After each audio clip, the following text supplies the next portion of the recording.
Un man vienā brīdī vienkārši pazuda zobu sāpes, par ko es biju šokā. Nu jau ir pagājis mēnesis, kopš es lietoju sēnes savā uzturā, un padalīšos ar to, ko es novērojis, kas ir mainījies.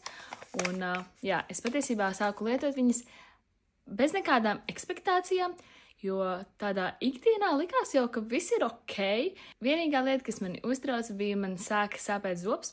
Es uzreiz pieraksties pie zobārsta, un tieši atnāca man sēnes, sāku lietot sēnes. Es eju pie laba zobārsta, tad līdz ar to man ir jāgaidā rindā diezgan ilgi. Tā sāku lietot sēnes, un man vienā brīdī vienkārši pazuda zobu sāpes, par ko es biju šokā, un tad es sapratu, ka tas ir no sēnēm, jo viņas palīdz tā kā pret iekaisumu, un jā, tad savilkās tās paralēlas kopā, līdz ar to es tagad varēšu mierīgi bez sāpēm sagaidīt savu zobārstu un aiziet salbot.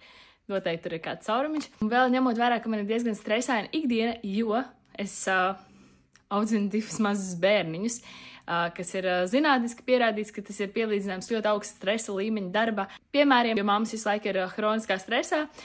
Esmu pamanījis to, ka es daudz mazāk uzvelkos, man ir daudz grūtāk nokaitināt, kas ir ļoti labi, jo tas nāk mums visiem ģimenē par labu. Tā kā jā, es noteikti ieteiktu pamēģināt, ja jums gribās kaut ko paeksperimentēt, lietot uzturā sēnes.